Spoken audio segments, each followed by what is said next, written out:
Hey YouTubers, Mercenary here, coming at you today with Battlefield 4 gameplay and a loadout video for Battlefield 4. In this video, I'm going to show you a setup that's an almost realistic setup to use on the battlefield to excel in. Today's loadout is US Army Assault Loadout. It consists of the Bulldog Assault Rifle, M9 pistol, M67 grenade, tac knife, medkits, and defibrillators. So this should really help you out in your combat on rush, or maybe even sometimes conquest on blockers maybe. But anyways, we'll start with the primary weapon, which is the Bulldog Assault Rifle. Now the Bulldog is a DLC weapon from the Dragon's Teeth DLC.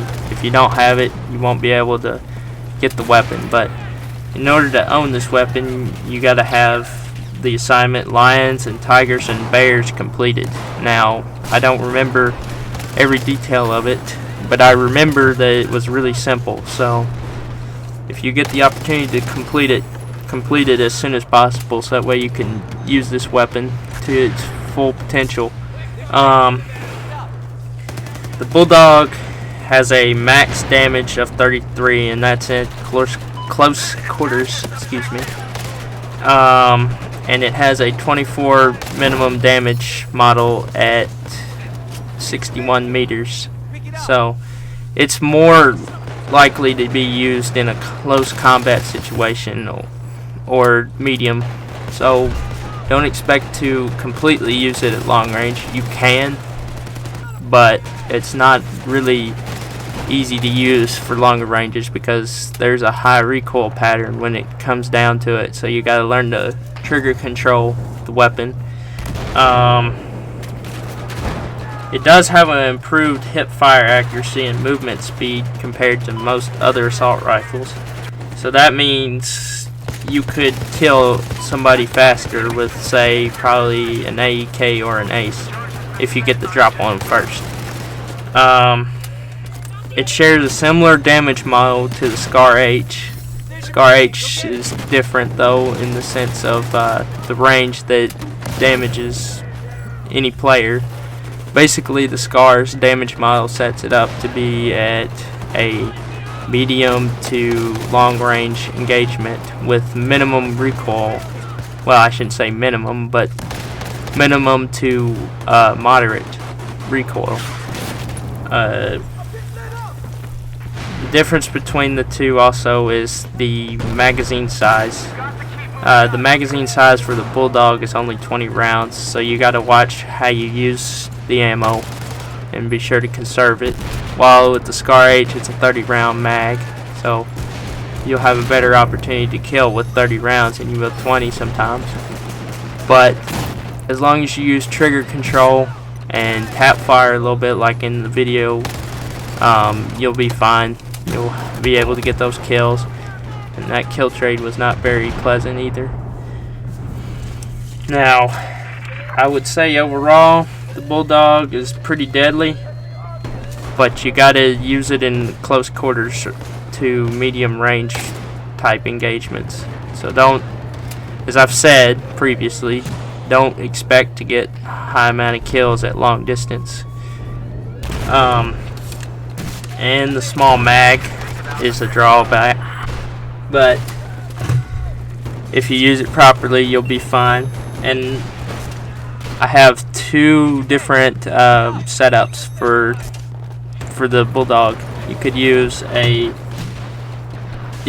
these attachments. You could use any red dot, like maybe even RDS red dot, heavy barrel, and a folding grip, like in the video almost.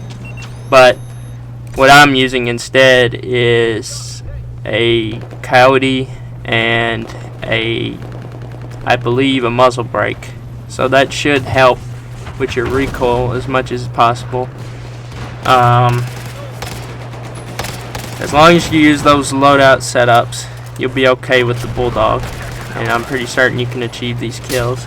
Alright, next we're going to talk about the M9. Now this weapon's the first pistol unlocked in the vanilla game, so you should have this like unlocked already. If not, well, just work on it. But It's very similar to the first pistol, which is the P226. It has a medium damage model just like it, and a moderate recoil. Well, that applies also to most 9mm anyways, but those simple stats basically. It's similar statistically too. The difference is the recoil pattern is different. While the M9 has an upwards recoil pattern, the P226 has more of a leftish pattern. So definitely would recommend using this pistol for close combat situations. Excuse me. Best attachments would be Delta sight, Delta red dot sight, or iron sight, heavy barrel, and preferably a green laser, but any laser could do for that. And then finally the M67. I don't really know its damage model, but from what I gather, it damages pretty good at pretty close ranges. So I wouldn't recommend depending on it, but if you feel like you're unsure of a certain area, be sure to throw a frag in that general direction. It'll help probably clear out the area just as much as it would killing somebody. And I recommend using the defibs a lot, because it'll help revive teammates, of course, and that'd be less tickets lost and more likely to win. I definitely would use the med kits for healing yourself and your teammates, because otherwise it's not going to be good when you don't revive anyone or even heal them, because you gotta heal everybody as best you can. Not saying you will completely, but I recommend it. Anyways, guys, I think that's all in this video. Be sure to like, subscribe for more if you enjoyed it, and I will catch you in the next video. Hopefully I'll have another loadout pretty soon, but I can't guarantee that. But anyways, guys, peace, have a good day, stay safe.